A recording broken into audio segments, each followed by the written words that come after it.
discípulos y maestros.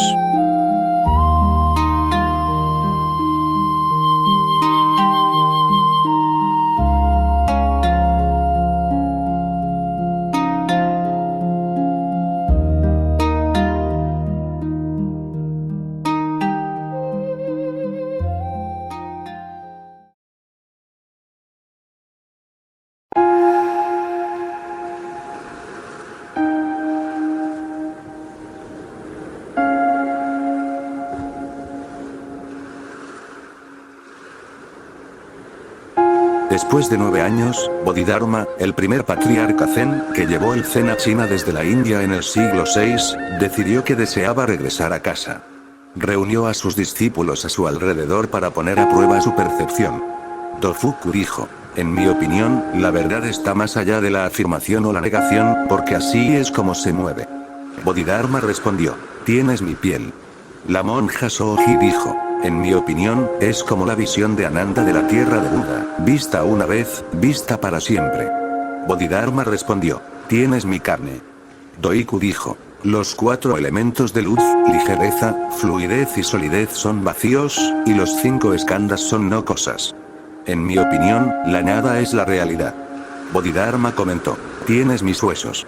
Finalmente, Eka se inclinó ante el maestro y permaneció en silencio. Bodhidharma dijo: tienes mi médula.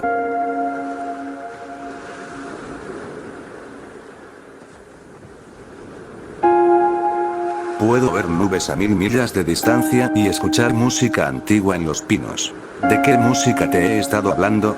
Los místicos hindúes la han llamado Omkar, el sonido supremo, o mejor aún, la han llamado Anahata, el sonido sin sonido, el sonido increado, el sonido que siempre ha estado ahí, el sonido de la existencia misma. Te rodea, está dentro de ti, fuera de ti. Estás hecho de ella. Así como la física moderna afirma que todo está hecho de electricidad, los místicos orientales afirman que todo está hecho de sonido. En algo coinciden la física moderna y los místicos antiguos. La física moderna afirma que el sonido no es más que electricidad, y los místicos antiguos afirman que la electricidad no es más que sonido. Parece que si observas la música eterna desde afuera, como si fuera un objeto, se percibe como energía eléctrica.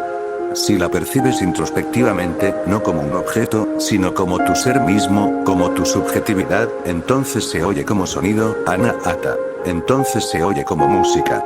Esta música está ahí constantemente. No necesitas hacer nada más que escucharla. Escuchar es la esencia de la meditación. ¿Cómo escuchar aquello que ya está ahí? En una pequeña escuela sucedió que un niño pequeño que estaba sentado en la parte de atrás del aula parecía estar soñando despierto. «Honey», preguntó el maestro, ¿tienes problemas para oír? «No señora», respondió, «me cuesta escuchar». «Sé que puedes oír, no hay problema, pero no puedes escuchar». Escuchar es totalmente diferente a oír. Escuchar significa oír sin la mente, escuchar significa oír sin ninguna interferencia de tus pensamientos, escuchar significa oír como si estuvieras completamente vacío. Si sientes incluso un pequeño temblor de pensamiento en tu interior, oleadas de pensamientos sutiles rodeándote, no podrás escuchar, aunque sí podrás oír. Y para escuchar la música antigua, la música eterna, uno necesita estar completamente en silencio, como si no estuviera. Cuando estás, puedes oír. Cuando no estás, puedes escuchar. ¿Cómo no ser es el problema central de la religión? ¿Cómo estar en un silencio tan profundo que el ser se vuelva casi equivalente al no ser, que no exista diferencia entre el ser y el no ser, que los límites entre el ser y el no ser desaparezcan? Eres, y sin embargo, en cierto sentido, no eres. No eres, y sin embargo, en cierto sentido, por primera vez, eres. Cuando el pensamiento no te perturba, los pensamientos son como ondas en el lago. El silencio es como la ausencia de ondas en el lago, simplemente ser, de repente, percibes una música que siempre te ha rodeado. De repente, entra por todas partes. Te sientes abrumado, poseído. Esto es lo primero que debes comprender. No podrás conocer la verdad a menos que seas capaz de escuchar la antigua música de Omkar. Esta música es el latido mismo de la existencia, esta música es la puerta misma de la existencia. No podrás entrar al templo de la divinidad sin esta música como puente. Solo con esta música, cabalgando sobre ella, entrarás. El reino de Dios solo está disponible para quienes han sido capaces de escuchar la música eterna. ¿Se ha oído? Yo lo he oído. Puedes oírlo. Nadie, excepto tú, te impide el camino, nadie te lo impide. Si te pierdes solo por tu propia culpa. No hay un muro entre tú y la música. Aunque sientas que hay un muro, es solo por tus propios pensamientos, e incluso entonces la música sigue penetrándote. Puede que no la escuches, pero sigue masajeando todo tu ser. Sigue nutriéndote, sigue dándote vida, sigue rejuveneciéndote. Tu corazón late al mismo ritmo que el corazón del todo. Cuando tu corazón se desconecta del todo, tienes problemas, estás enfermo. Cuando tu corazón está en sintonía con el todo, estás sano. Que esta sea la definición de salud. Cuando no hay conflicto entre tú y el todo, ni siquiera un rumor de conflicto, estás sano. Ser íntegro es estar sano, ser íntegro es ser santo. ¿Y cuál es la manera de ser santo, sano, íntegro? Tu corazón debe latir al mismo ritmo que el corazón del todo. No debes desentonar. Es una gran danza cósmica, una gran armonía. Cuando te sientas quieto, en silencio, sin hacer nada, meditando, en oración, de repente empiezas a fundirte con el todo. Te acercas cada vez más y tus pasos ya no se oyen como separados del todo. Te conviertes en parte de esta gran sinfonía. De repente eres sano, santo, íntegro. ¿Cómo lograr esta sintonía con el todo? ¿Por qué la pierdes? Estás constantemente en discordia, tienes muchas contradicciones en tu interior. Esas contradicciones se desarrollan como un tira y afloja dentro de ti, continuamente, día y noche, despierto y dormido. Constantemente te empujan en direcciones opuestas. Esta tensión te impide escuchar. Incluso enamorado, sigues luchando. Incluso enamorado, no te adaptas a la totalidad. Incluso los amantes siguen peleando. De lo contrario, el amor puede convertirse en una puerta a la música antigua. Por eso Jesús dice que Dios es amor. Si amas a alguien, al menos abandona todo conflicto con él o con ella. Con tu hijo, con tu esposa, con tu hermano, con tu amigo, con tu jefe. Pero incluso ahí, el conflicto continúa. Una forma sutil de lucha continúa. Como estás en constante conflicto contigo mismo, todo lo que hagas será una extensión del mismo conflicto, un reflejo de la misma discordancia. Esto te impide escuchar. He escuchado una anécdota. En Europa del Este, hace medio siglo, cuando los matrimonios todavía los arreglaban los intermediarios matrimoniales, el joven Samuel conoció a la joven de quien el intermediario matrimonial había cantado un hermoso himno de alabanza. Tras una breve entrevista, Samuel le indicó a la agente matrimonial que se sentara en un rincón y le susurró furioso: ¿Qué es esta mujer que me has traído? Es fea. Tiene un ojo escamoso. Es poco inteligente y tiene mal aliento. El agente matrimonial dijo: ¿pero por qué susurras? Ella también es sorda. Dios susurra. Dios es un susurro, y tú eres sordo, y Dios no puede gritar. Es incapaz de hacerlo porque no puede ser agresivo, porque no puede interferir, porque no puede invadir, porque respeta tu libertad. Él susurra y tú eres sordo. Toda la existencia es un susurro, es muy sutil. A menos que estés sintonizado, a menos que seas capaz de escuchar el susurro, no podrás comprender, no podrás oír la música. Y te has vuelto muy asqueroso. Ni siquiera puedes oír si Dios empieza a gritar. Jesús les dijo a sus discípulos: suban a las azoteas y griten desde allí. Cuéntenle a la gente lo que les ha sucedido. Tuvo que decirles a sus discípulos que gritaran porque la gente es sorda. Se necesita una gran sensibilidad. Ser religioso implica ser tremendamente sensible. Y ahora viene la ironía. Las religiones, por el contrario, te han vuelto más insensible. Te han vuelto casi vulgar con su constante charla sobre conflicto, lucha, combate y métodos ascéticos. También han hecho de la religión un campo de batalla. Los jainistas llaman a su Tirthankara Mahavira. Mahavira significa el gran guerrero, como si hubiera una guerra constante con la verdad, como si la verdad tuviera que ser conquistada. No, la verdad no se conquista. La verdad te conquista a ti. La verdad, pensar en conquistarla es absurdo. Tienes que rendirte a ella. Si luchas con tus métodos, yogas y técnicas, te volverás cada vez más burdo. No podrás percibir las experiencias sutiles y delicadas que ocurren constantemente a tu alrededor. ¿Has observado? Si eres músico, tus oídos se vuelven extremadamente sensibles. Si eres pintor, tus ojos se vuelven tremendamente sensibles. Entonces ves colores que otros nunca han visto. Entonces el verde no es solo verde, hay 1001 tonos de verde. Entonces cada hoja de un árbol es diferente, tiene un tono de verde diferente, es única, es individual. Si eres poeta, entonces cada palabra tiene su propio romance. Entonces cada palabra tiene su propia música sutil, una poesía a su alrededor. Hay palabras poéticas y hay palabras no poéticas. Si eres poeta, te vuelves capaz de ver poesía en todas partes. Donde quiera que mires, miras con los ojos de un poeta. Ves algo más que solo tú puedes ver. Hagas lo que hagas, te vuelves más sensible a ello. La religión requiere una sensibilidad total de todos los sentidos. La vista, la nariz, el oído, el gusto, el tacto, porque la religión no es parte de la vida, es el todo. Puedes tener oído musical y puede que no tengas ojos. De hecho, las personas ciegas tienen mejor oído musical porque toda su energía empieza a circular por los oídos. Sus oídos se vuelven muy sensibles porque no tienen ojos, y el 80% de su energía circula por ellos. Con los ojos cerrados, la energía circula por los oídos. Las personas ciegas se vuelven muy musicales. Empiezan a escuchar sonidos sutiles de los que nunca antes habían sido conscientes. Una persona ciega empieza a reconocer a la gente por el sonido de sus pasos. Solía ir a ver a un ciego. Siempre que entraba en su habitación, me reconocía al instante. Así que le pregunté, ¿cómo lo haces? Dijo, por tus pasos. Tus pasos son diferentes a los de cualquier otro. Cada cosa es diferente.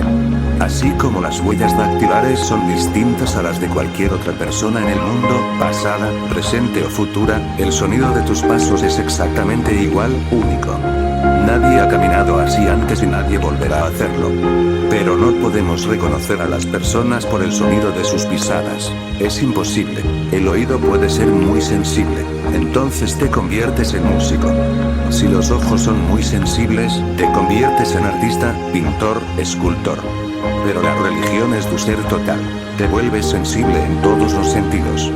Todas las puertas de tu casa deben estar abiertas para que entre el sol y la luz del sol, para que entre la brisa fresca y te mantenga siempre vivo, joven, puro y vital. Sé sensible si quieres ser religioso. Lo que digo es casi lo opuesto a lo que te han enseñado a buscar. Si recurres a tus religiosos, los llamados santos, los encontrarás casi insensibles. No son sensibles. De hecho, le temen a la sensibilidad. Han intentado comer sin saborearla. Lo llaman aswad. Lo han convertido en un gran método. Mahatma Gandhi solía enseñar a sus discípulos, coman, pero sin saborear. Si haces eso, poco a poco perderás la delicada sensibilidad de tu lengua. Entonces no podrás saborear la santidad. Si no puedes saborear la comida, ¿cómo podrás saborear la santidad? La santidad también es alimento, y en el alimento se esconde la santidad. Los Upanishads dicen Anam Brahma. El alimento es Brahma. Ahora bien, si no puedes saborear la comida, puedes embotar tu lengua, puede quedar casi muerta, puede que simplemente sigas atiborrándote sin saborear, entonces estás perdiendo una dimensión para alcanzar la santidad.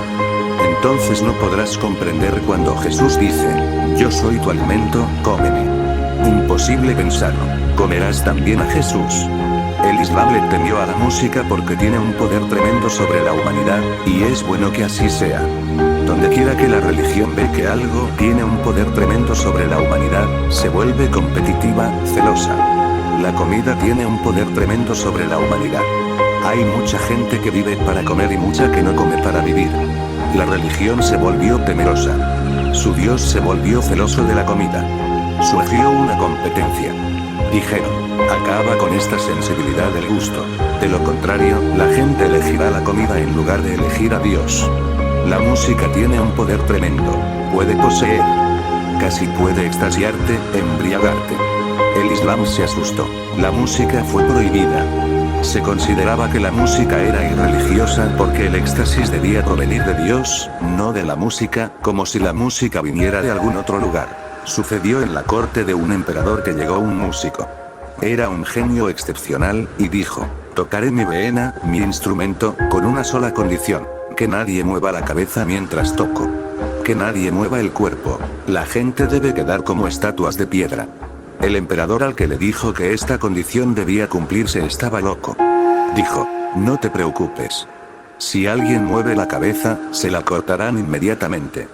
Todo el pueblo fue alertado de que si venían a escuchar al músico, supieran bien que era riesgoso. Vengan preparados, no se muevan, sobre todo la cabeza. Miles de personas querían venir.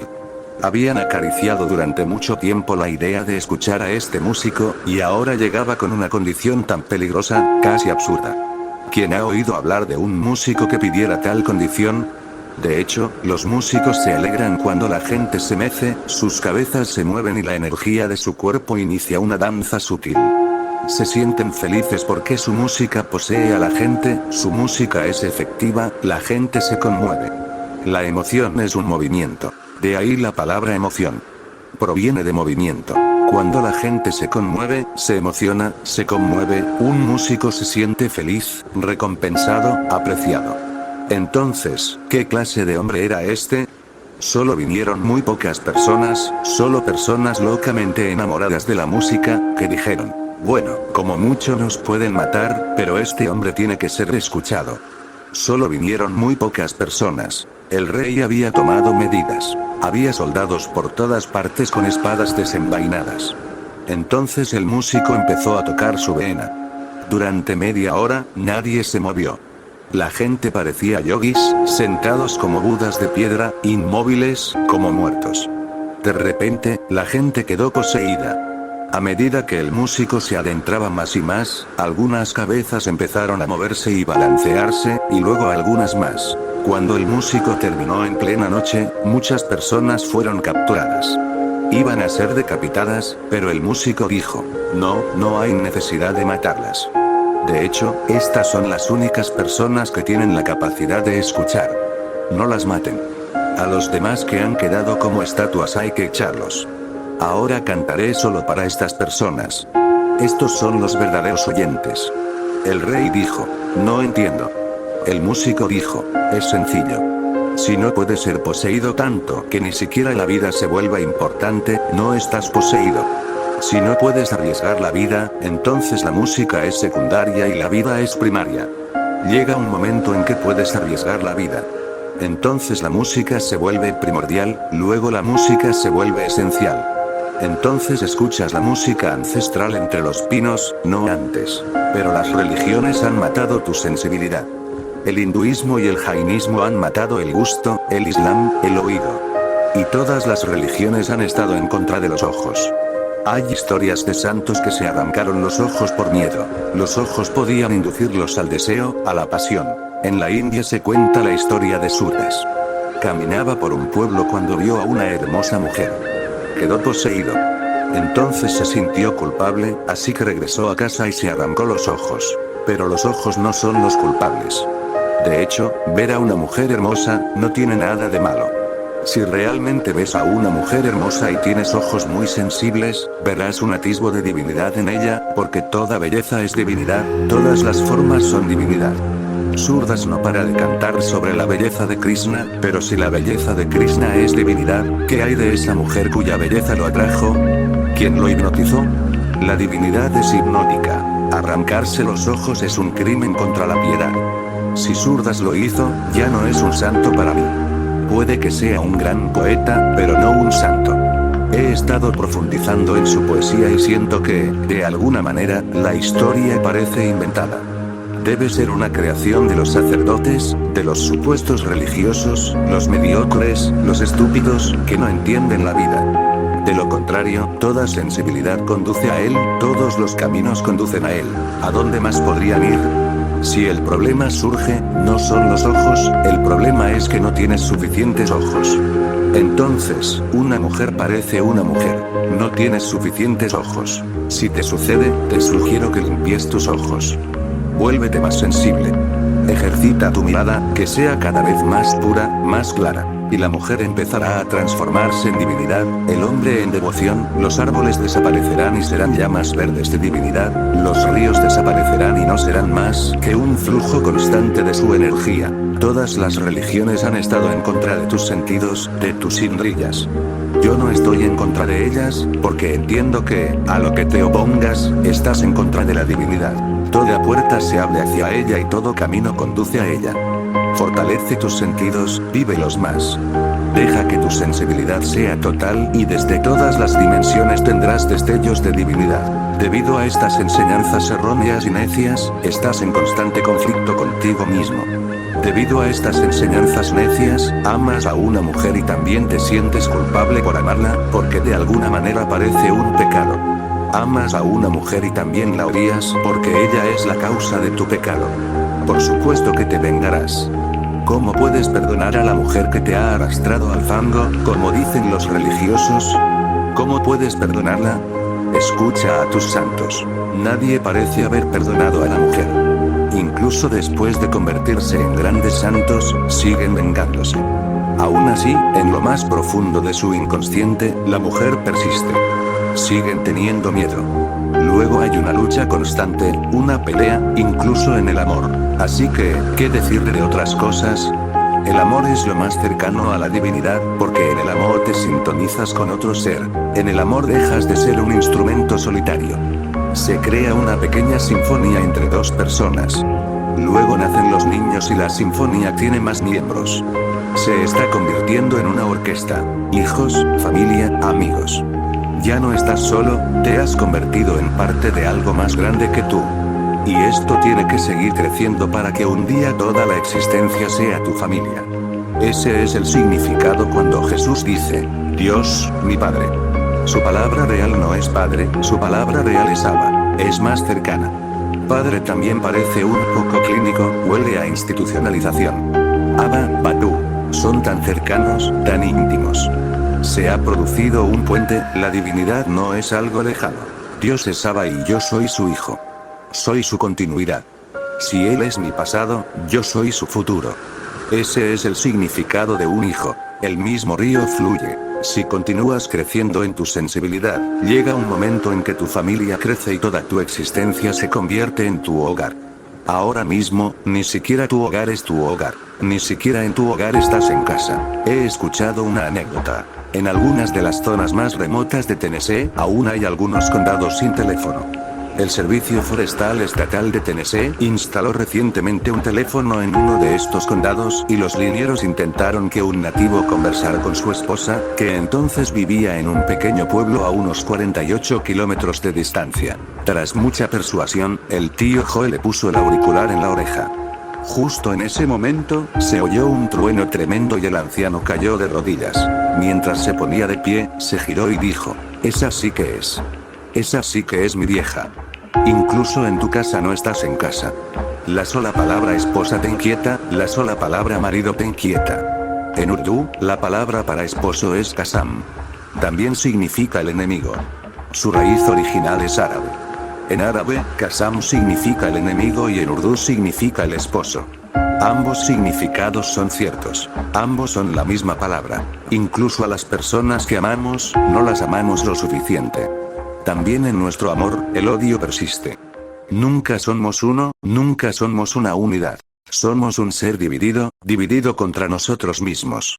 Esta división crea confusión, conflicto, ruido, y debido a este ruido es difícil escuchar la música eterna. Si escuchas constantemente este ruido interior, poco a poco olvidarás por completo que existe algo más a un lado, a la vuelta de la esquina.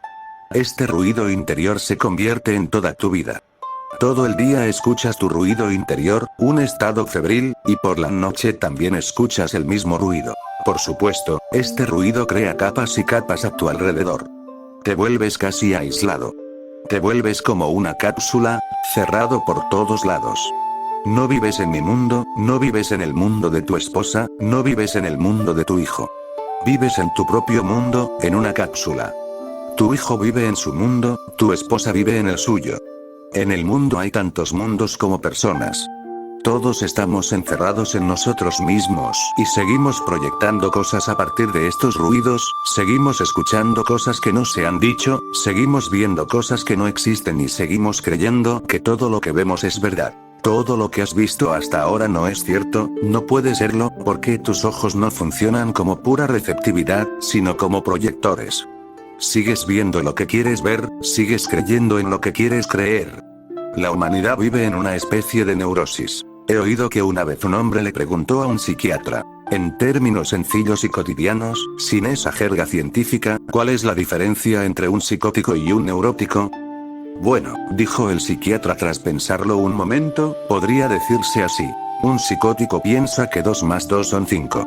El neurótico sabe perfectamente que 2 más 2 son 4, pero eso le preocupa muchísimo. Hay 2 tipos de personas en el mundo, el psicótico y el neurótico. El psicótico ha llegado a sus conclusiones. Es la persona dogmática.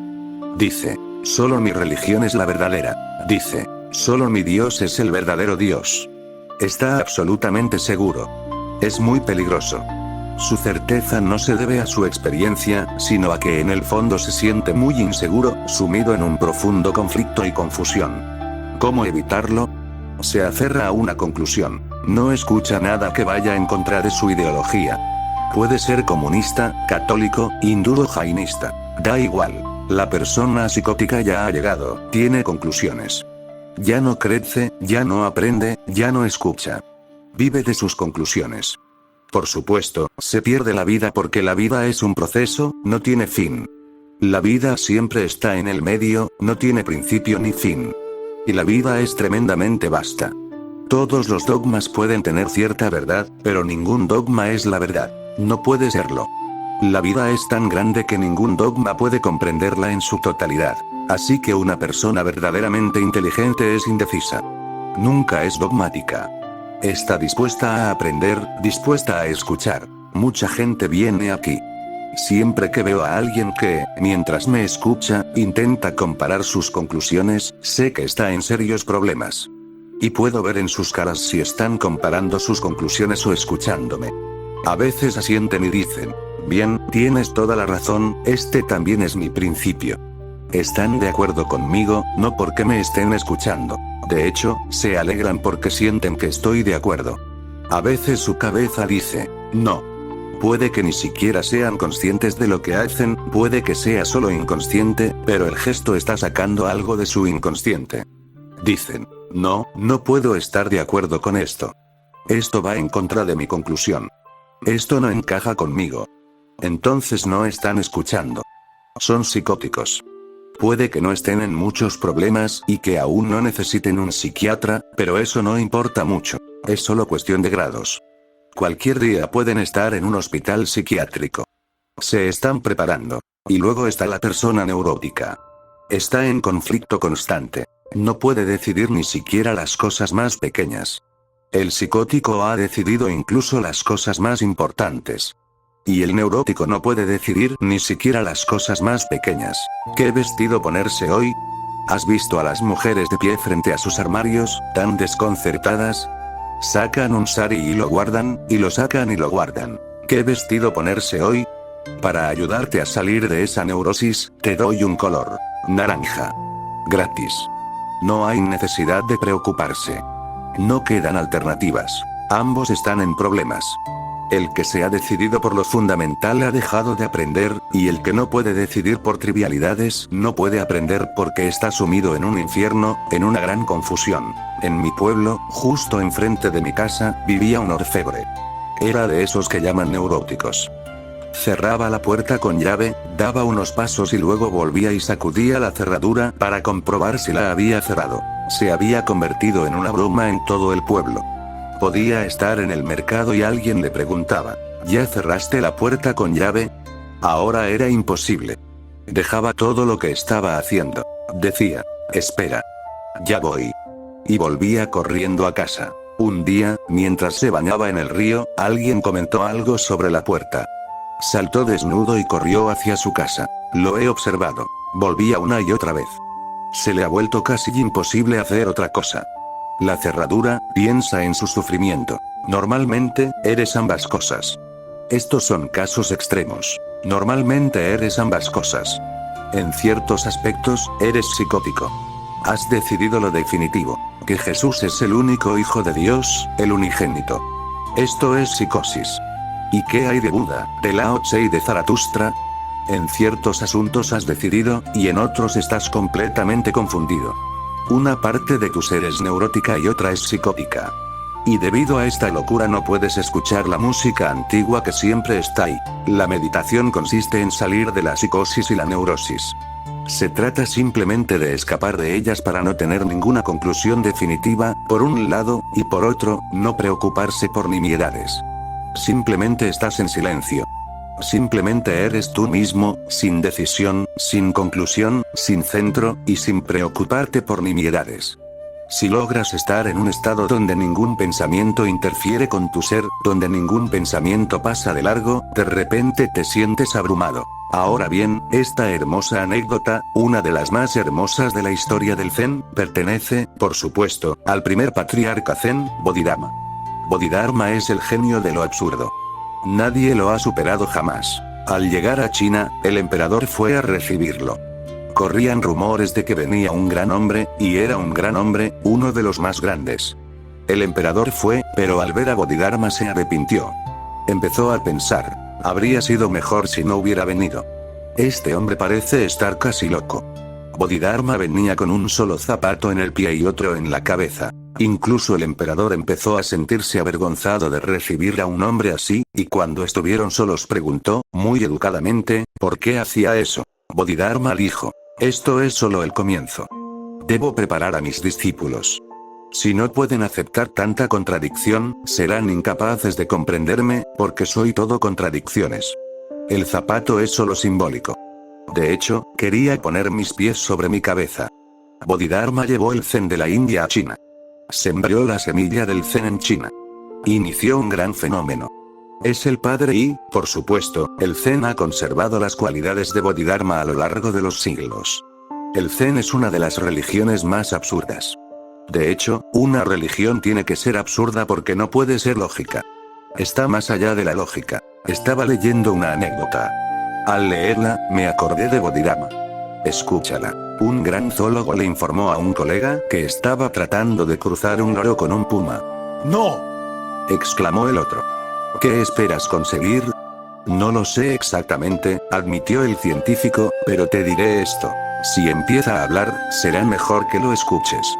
Al leer esta anécdota, Bodhidharma surgió de repente en mí.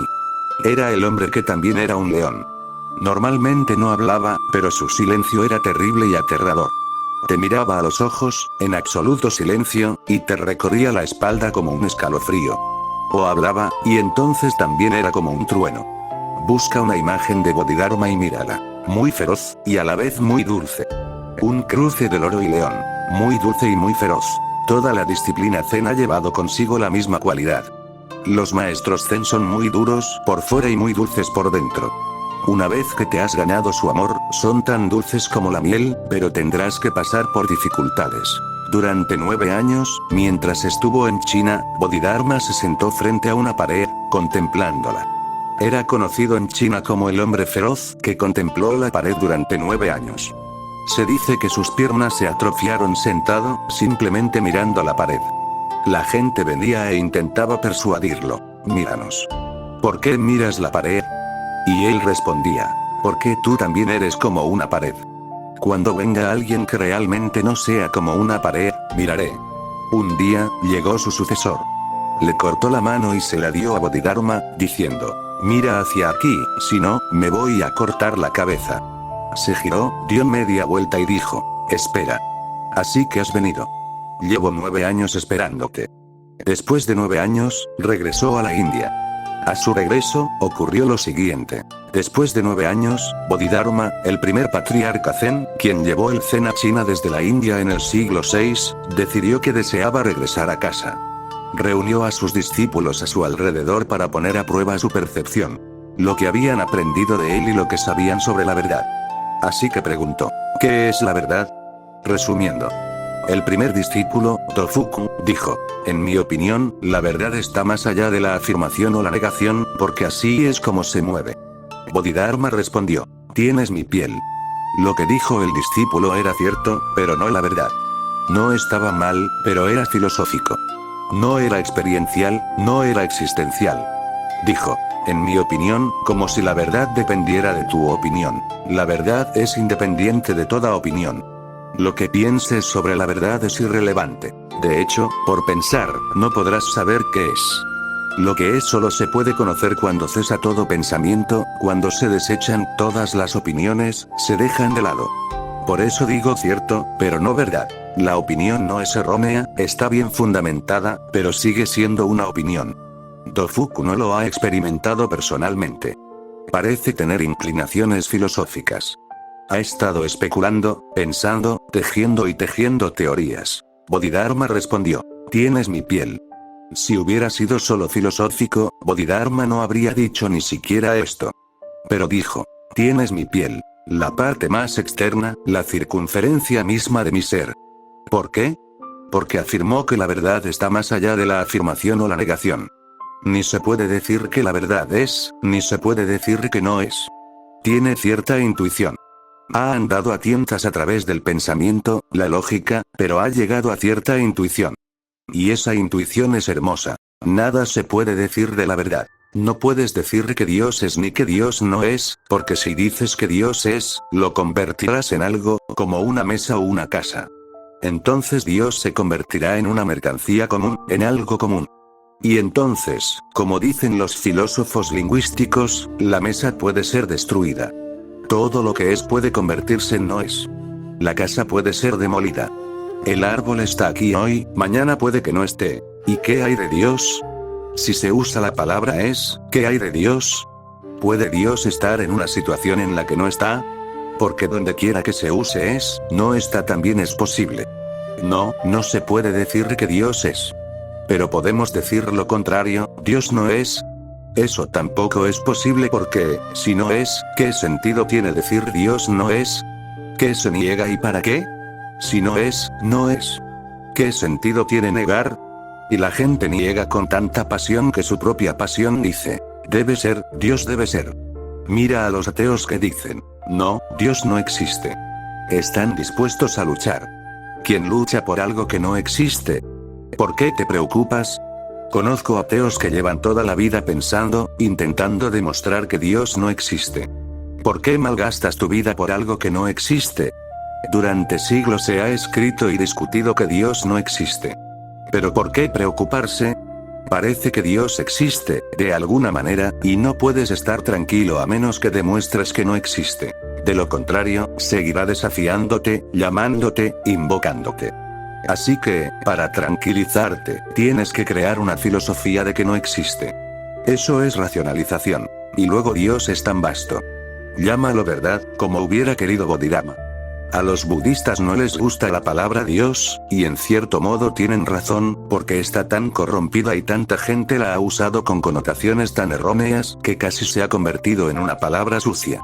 La verdad debe ser ambas, porque en verdad la existencia y la no existencia deben encontrarse. La existencia no puede estar sola, necesita la no existencia a su lado. Así como el día necesita la noche, así como la vida necesita la muerte, la existencia necesita la no existencia. Así que lo último debe comprender ambas, eso es lo que dijo Dofuku. Pero sigue siendo filosófico. En el camino correcto, pero sigue siendo filosófico, solo que en la periferia. Bodhidharma respondió: tienes mi piel. Pierre Laplace era matemático y astrónomo, y en tiempos de Napoleón escribió una extensa obra de 5 volúmenes sobre mecánica celeste. En ella, utilizando la ley de la gravedad de Newton, calculó minuciosamente los movimientos del sistema solar con el máximo detalle. Napoleón, que se consideraba, con justificación solo parcial, un intelectual, hojeó los primeros volúmenes y le dijo a Laplace: no veo ninguna mención de Dios en su explicación de los movimientos de los planetas. No necesitaba esa hipótesis, señor, dijo cortésmente el científico. Se dice que otro astrónomo, Lagrange, al enterarse del comentario, dijo: pero aún así, es una hipótesis hermosa. Puede usarse para explicar muchísimas cosas. Para la mente filosófica, Dios sigue siendo, como mucho, una hermosa hipótesis. no una verdad, sino una hipótesis útil que puede usarse para explicar muchas cosas. Como mucho, una ayuda para la explicación. Solo una necesidad teórica, no una necesidad existencial. Cuando un filósofo habla de Dios, el Dios es frío, el Dios no es lo suficientemente cálido. No puedes amar a ese Dios, no puedes adorarlo, no puedes rezarle, no puedes entregarte a ese Dios. Es solo una hipótesis. ¿Cómo puedes rendirte a la teoría del H2O, a la teoría de la relatividad? ¿Cómo puedes rendirte, cómo puedes erigir un templo a la teoría de la relatividad? Por muy hermosa que sea, no puede ser reverenciada, no puede ser adorada, no puedes rezarle. Sigue siendo una hipótesis, una herramienta en tus manos para explicar algunas cosas que no pueden explicarse de otra manera. Pero una hipótesis puede descartarse en cualquier momento. Siempre que encuentres una hipótesis mejor, puede descartarse. La verdad no es una hipótesis, es una experiencia. Por eso Bodhidharma dijo, solo tienes mi piel. La piel cambia constantemente. Cada 7 años, toda tu piel cambia. No tienes ni una sola célula de la misma. Si vives 70 años, tu piel habrá cambiado 10 veces. La piel es tu parte más externa. Se reemplaza fácilmente. Se reemplaza a cada instante. Es solo el interior de tu ser. No es esencial. No es tu ser, solo la pared exterior de tu morada. La monja Soji, la segunda discípula, dijo, en mi opinión, es como la visión que Ananda tuvo de la tierra de Buda, vista una vez y para siempre. Bodhidharma respondió, tienes mi carne. Un poco mejor que el primero. Más profundo que la piel, es la carne. Un poco mejor porque esto ya no es un punto de vista filosófico, se acerca más a la experiencia. Pero la experiencia es prestada. Ella dice, en mi opinión, es como la visión de Ananda sobre la tierra de Buda. Ananda fue el principal discípulo de Buda y vivió con él durante 40 años seguidos, como una sombra siguiéndolo. La monja dijo que la verdad es como la visión de Ananda de la tierra de Buda, de esa tierra paradisíaca, tierra de luz. Una vez vista, se ve para siempre. Entonces nunca podrás olvidarla, es un punto sin retorno. Una vez conocida, se conoce para siempre. Entonces no podrás caer de ella. Pero la experiencia no es suya, la intuición es de Ananda. Sigue comparando. Su respuesta es teológica, no filosófica. Teológica, como un teólogo cristiano que habla de la experiencia de Jesús, un budista de la de Buda y un jaina de la de Mahavira. Es de segunda mano, no de primera mano. Más existencialista, pero teológica. Más contemplativa que la primera es más especulativa, la segunda es más contemplativa. Mejor, pero aún distante. Entonces el tercer discípulo, Doiku, dijo, los 4 elementos, luz, ligereza, fluidez y solidez, son vacíos, y los 5 skandhas son nada. En mi opinión, la nada es la realidad. Bodhidharma comentó, tienes mis huesos. Aún más profundo, pero aún no llega a casa. La afirmación es cierta, pero sigue siendo una afirmación. La verdad se dice mejor que las otras dos, pero se dice, y la verdad no se puede decir. Una vez que la dices, la falsificas. El mismo dicho la hace falsa. Tiene razón. Los 4 elementos de luz, ligereza, fluidez y solidez, es decir, toda la existencia, están vacíos. No hay sustancia en ellos, son como un sueño, de la misma materia de la que están hechos los sueños, maya, ilusorios. Nada es realidad. La nada es realidad, cierto, pero intenta decir algo que no se puede decir. Wittgenstein dijo que es mejor callar cuando algo puede ser falso. Calla si no se puede decir, porque cualquier cosa que digas será una traición a la verdad. Bodhidharma comentó, tienes mis huesos. Has estado muy cerca, pero aún fallaste. Finalmente, Eka se inclinó ante el maestro y guardó silencio. Bodhidharma dijo, tienes mi médula. Tienes mi alma. Eka se inclinó ante el maestro. Esa fue su declaración. Inclinarse con profunda gratitud, un gesto de agradecimiento, y luego permanecer en silencio. Esta es la verdadera declaración, y no es una declaración en absoluto. Solo a través del silencio se puede decir la verdad, porque solo a través del silencio se escucha la verdad. Es a través del silencio que uno llega a escuchar la música ancestral entre los pinos. Y solo a través del silencio se puede decir sin traicionarla. Eka hizo 2 cosas. Se inclinó. Ese es un gesto de profunda reverencia, respeto y agradecimiento. En ese momento, Bodhidharma pudo ver un vacío inclinándose ante él. No hay nadie en este cuarto discípulo, Eka. Él es solo vacío interior. Él es lo que el tercero decía. Vacío, nada. Tiene la experiencia de lo que el segundo decía. La tierra de Buda de Ananda. Él es lo que el primero intentaba expresar filosóficamente. Más allá del sí y del no. Solo el silencio está más allá de la negación y la afirmación. Solo el silencio no es ni ateo ni teísta. Solo el silencio es religioso, solo el silencio es sagrado. Para demostrar la sacralidad del silencio, se inclinó y luego guardó silencio. Realmente lo dijo sin decirlo. Esa es la única manera de decirlo, y no hay otra. Bodhidharma dijo: tienes mi médula. Tienes mi núcleo más íntimo. Puedo ver nubes a 1000 millas de distancia y escuchar música antigua en los pinos. También puedes oírlo. Es tu derecho de nacimiento. Si lo pierdes, solo tú, y solo tú, serás responsable. Escucha entre los pinos, simplemente escucha. En este preciso instante está ahí. Tienes que ser como Eka. En profunda gratitud, en silencio, está aquí inmediatamente y nunca ha estado de otra manera. Se necesita un retorno, para Vritti. Alguien le preguntó a Buda: ¿cuál es el milagro más grande? Él dijo: para Vritti, girar hacia adentro. Entra, sintoniza y podrás ver nubes a 1000 millas de distancia y podrás escuchar la música antigua entre los pinos. Suficiente por hoy.